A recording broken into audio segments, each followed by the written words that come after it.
Well, hey y'all, and welcome back to the channel, or if it's your first time here, welcome especially. I'm Sally, and I am so glad you've stopped by. As many of y'all know, I have been deep in the throes of a pro-metabolic lifestyle, sharing lots of content largely related to the nutrition piece, but the other piece, or one other piece, is definitely fitness. And so that's what we're gonna be getting into today and over in the next few weeks as I share some introductory pro-metabolic fitness content. This first video, we're just gonna be going through the basics, and then over the next few weeks, we're gonna be giving specific workouts that y'all can implement to get started. But first of all, why the heck should you listen to me? I am a group fitness instructor. I have been working in that field for about 5 years, almost over 5 years at this point. But I think most pertinent to this type of training is my experience working at Orange Theory over about the past year and a half. I've really been honing my skills when it comes to strength training, weight training specifically, and functionality of movement. And then behind the camera, we've got my husband Samuel, and he has been weight training ever since he was 14 years old. Really done a ton of research into just the biomechanics of it, into the function of movement, and he's helped me really understand this element of fitness, this style of training, and how to, optimize your wellness through it. So part of the brains behind the operation, just want to give him a shout out. But as I already said, today is going to be just kind of the introductory piece. And I want to approach this by breaking down our functional planes of movement, or those foundational planes of movement, so that we can then use them in the workouts to follow to make sure that we are getting a comprehensive workout and really taking good care, of all the muscle groups in our body, preventing imbalance, all that good stuff. So in terms of our functional movement patterns, there are going to be 7. We have our squat, lunge, hinge, push, pull, and then we're gonna have twist and gate. For the sake of this video, we're just gonna focus on the first 5 of those movement patterns. They're what are really gonna be applicable to us. But additionally, we're gonna break down our push and our pull movement patterns into our horizontal push, our vertical push, and then you've got your horizontal pull, and we've got our vertical pull. And we'll see when we get into it why those things are different. The last couple notes before we get into these patterns themselves is going to be that we are really focusing on compound movements here, because those are going to be the most functional, they're going to be the most efficient, and the only time we're going to really talk about accessory movements or movements that are targeting one specific muscle is when we are doing something to help prevent imbalance in muscles that we have really experienced that with or seen a lot of. So let's go ahead and get into what each of these patterns of movement looks like. Our first pattern of movement is going to be our squat. This is something that y'all are doing every single day, anytime you are sitting down, anything like that. But we're going to keep our weight in the heels here. Ideally, we want to be able to wiggle those toes around, which is something a lot of people struggle with. Stand up tall and set your posture first. So tight core, shoulders down and back. And we want to make sure that we're not tilting the hips back too far, although they will go back as you sink down. I like to take my feet just slightly wider than hip width apart, and then we sink down, control with your quads, drive through the heels to engage your hamstrings and your glutes primarily on the way back up. So here we're working all the major muscle groups in our lower body. And of course we can do it body weight, but there are a few different ways that you can go ahead and load the movement as well. Something you have probably seen before is going to be our barbell squat, which I'm going to demonstrate now. And this is something that I know people can find intimidating. I would say anytime you're getting into a lift like this, don't rush to add weight. Just do it with the bar, take your time, really perfect your form, and that is going to serve you so much better in the long run than rushing into a weight that you're not comfortable with. So usually this is gonna start up a little higher, but I'm just gonna lift it to start. We wanna take it right behind the shoulders, making sure it is centered across your traps. From here, check those feet. We wanna make sure they are lined up, tight core, weight in the heels, sink down, control, drive through the hips to come up to the top. And usually the goal here is going to be to get it to at least parallel, but as you can see, I'm lower. It is called an ass to grass squat, beautiful name. But this is really great for function, honestly. And so again, I would just encourage you, get as low as you reasonably can. Squeezing the glutes at the top gives you a little extra burn. You want to protect those knees, but don't rush with the weight. Just get low, work that range of motion. Now, if we don't want to go with the barbell, something else we can do is grab a dumbbell or 2 dumbbells. So we have something called a goblet hold. With the goblet hold, we're We're taking the dumbbell up to the chest. Everything else stays the same. Just make sure you roll the shoulders down and back. Tight core as we sink down. Drive through the heels up to the top. And one thing just to be mindful of is that you don't go so low that your lower back kind of pops out a little. It's called a butt wink. We want to try to avoid that. So that's where that tight core and a strong pelvic floor are really going to help you out. Just something to be mindful of.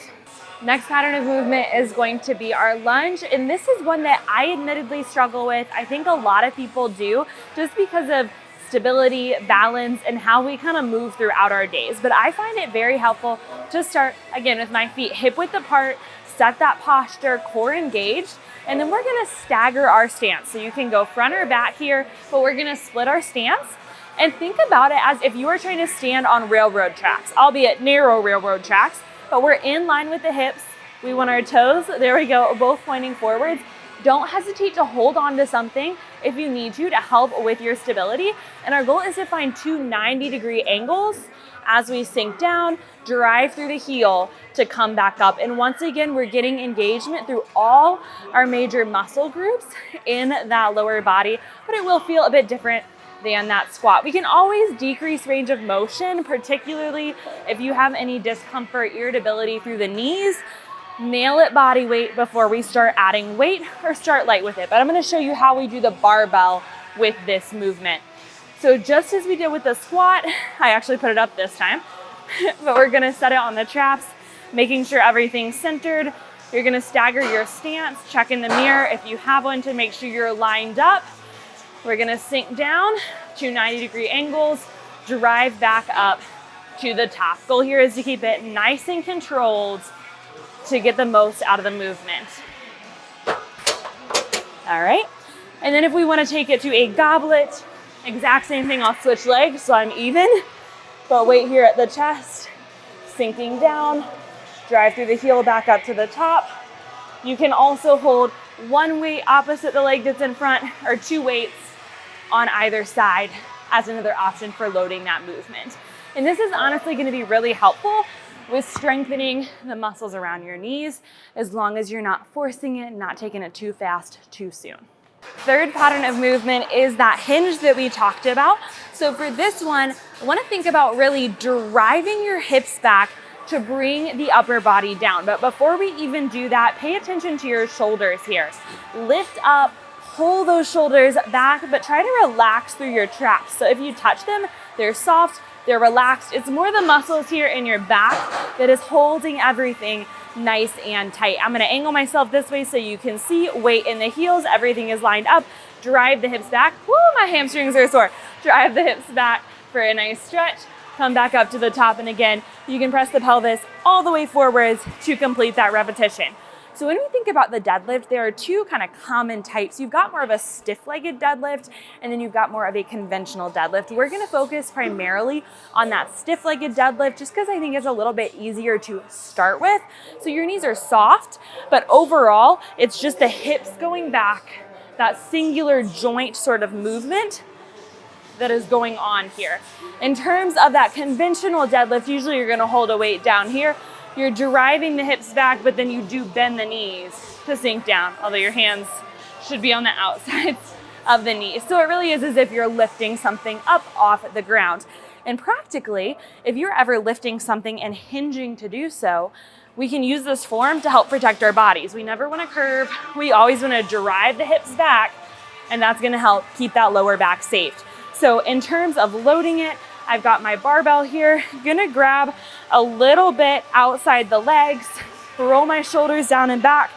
Weight stays in the heels. I've locked everything in. Note that my legs are just inside my hands. I drive my hips back to sink down, and I come right back up to the start. Again, this is our stiff-legged deadlift, and we're just gonna stay here for the rest of today, or for the rest of our deadlifting in this video. If we want to do it with dumbbells, that's also going to be a great option. I've got my two dumbbells over here.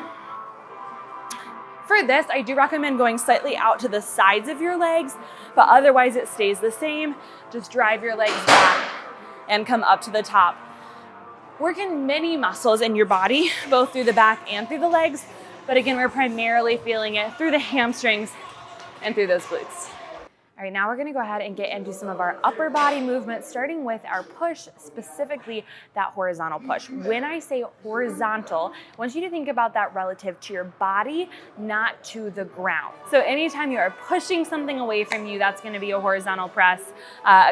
Typical example is gonna be a push-up, of course, a chest press, and just get away from me, you know, anything like that. But let's go ahead and lay down here.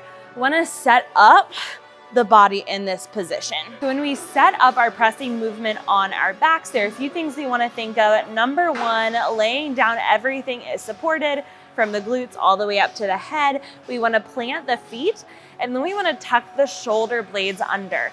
From here, we want the elbows to actually be slightly below the shoulders. One of the biggest mistakes I see is people all the way up here. That is a fantastic way to ruin your shoulders, those rotator cuffs, so don't do it. Elbows are right here. Press up, driving with the pecs, and control it on the way back down. Drive up and control. I'm gonna scoot back now, and we're gonna use the barbell. Now, if you have never done a chest press before, I would not start with the barbell. Do the dumbbell that I'm gonna show you in a minute, because it can be a little bit more challenging. My shoulder blades are tucked under. I set up my hands here just by grabbing onto the bar, rolling my fingers down, tucking my thumbs, and then pulling my elbows in. I'm gonna drive up, pressing away, and here we go, control it down, keeping the elbows below the shoulders, drive up using those pecs. Control down, and drive up to the top. Just a couple more times for you. So now I'm with the dumbbells, so everything is set up the same way here. My elbows are below the shoulders, but I have my two weights, control it down, drive up through the pecs. Just the same, nice and controlled. Moving into our vertical press, it's gonna be all about the shoulders, and just so y'all know, there are really three parts to the shoulder. You've got your anterior delt, you've got your medial delt, and then you've got your rear delt. Our pressing movements are largely focusing on the anterior and the medial, and then it's actually gonna be our pulling movements that are gonna do a little bit more for those rear delts. But it's all important to creating a really balanced body, and of course, preventing those imbalances, from what I just said. But you can do this barbell. However, for the sake of this video, we're just gonna do it dumbbell. It's actually incredibly challenging to do with a barbell. So just start with those dumbbells. It's also gonna help make sure things are even. I'm grabbing my dumbbells. I wanna tuck my shoulder blades under. Definitely recommend finding back support to start to make sure you're sitting up tall. You can press your back into the bench, and then we're gonna take the elbows back here, weights rest on the shoulders, tight core, we drive up, and we are gonna control it back down to the start. Drive up, make that mind-muscle connection, work in those shoulders, control it back down. And of course with this, and with that chest press, you are also getting work through those triceps. It's just more of a secondary muscle, but that's why those compound lifts are really great. You're working lots of different muscles at the same time. We're in the home stretch. We've made it to our pulling movements, and we're gonna start with our horizontal row, or a horizontal pulling movement. So that's gonna look like this, horizontal to the body, of course. I'm gonna show you first here on a bench. It's a single arm bench supported row. This is a really great way to line yourself up and get started. But then I am also gonna show you over on the cable cross. Y'all, we came to the gym at like 11:30 p.m. so that there wouldn't be people here. There's still a ton of people here, but that's why we're struggling. We're gonna start here with one hand and one knee on the bench. Take your time to make sure you're lined up. I want that shoulder directly over the wrist, and I want your knee right under the hip. From here, pull the shoulders back. We're gonna plant the opposite foot. We grab a dumbbell in the available hand. Check yourself in a mirror if you can to make sure your shoulders and your hips are squared. Squeeze the lat to bring the weight to the chest and control it back down. Your lat's that big muscle that runs up and down your back. Of course, there are other muscles involved, but that's a big one. So row and control. Row and control it on the way back down. Let's head over to the cable cross, and I'll show you another option for this. We've made it over to the cable cross, and I'm on this bench, which is marked with the low row sticker, so you should be able to find it pretty easily. But I also have here, it's a close grip row attachment, maybe called a V-bar if there's a technical name. But as you can see, it's kind of a triangle, and I've gone ahead and just locked this in to the cable itself. I'm gonna plant my feet on the pads that are specified, doing both arms together. This time, roll your shoulders down and back. For this, we wanna go ahead and push back a little bit to start. Again, if you have a mirror, check yourself. Start with the shoulders right over the hips, tight core. We're gonna row back, squeezing the lats, control it on the way back forwards. Row back and control. And you can start really strict like this, not moving your body front or back at all. As you get heavier, there will be some degree of movement, as you can see now, from my hips to complete that range of motion. But I really encourage y'all to focus again on that mind-muscle connection, going a little bit lighter to first start so that you are setting up your form correctly, are not gonna get hurt, and are gonna see results in the long run. Our last movement pattern is going to be still within that pull pattern, but it is our vertical pull. So think arms up above you, pulling down. Really typical example is gonna be a pull-up. If you can do that, great option. So working those muscles through the back. But I love the lat pull down. That's a great place to start. You can also use an assisted pull-up machine if you're just starting out. Unfortunately, this is one where you really cannot do it in any way with dumbbells. So you wanna have some sort of cable setup or assisted pull-up sort of rig to make it work. So for the lat pull down, I am once again over at the cable cross, but it is marked, it says lat pull down. That'll give you indication. We're just looking for a rig where it's up above you. And then we want a nice wide bar like this. There are different ways to grip it, but I like to go kind of in the middle. This curves down, so I find the start of that curve and I like to grip it there. You can set these pads down here to pin your lower body down so it doesn't pull you back up with it. But we're gonna set that posture, shoulders down and back. Take a seat. We're locking our legs in here. And from here, we're gonna bring the bar down to the chest, keeping the shoulder blades retracted all the while. And then back to the start. Squeeze and release. What we don't wanna do is come all the way up here, every repetition. Everything stays engaged, pulled back, and we move from right there. There we go. Think about pulling those elbows down to your side body. Squeeze and back up to the top. Well, I hope this was helpful to you. Stick around for next week because that's when we're gonna start diving into our more specific workouts. But a note on that before I leave you, and that's gonna be when it comes to kind of developing your workout split. That's a term you may have heard before. All that means is how you're breaking up your movements, these movements through the patterns we've already discussed to get that comprehensive work throughout the week. So what we're going to be approaching this by is what we call an upper lower full body split. There are plenty of different ways to approach it, but that upper lower full body split is gonna allow you to start with just 3 days a week of training, but still hit each pattern of movement 2 times, which is the goal. But that's it for me today. Thank you guys so much for watching. Until next time, bye y'all.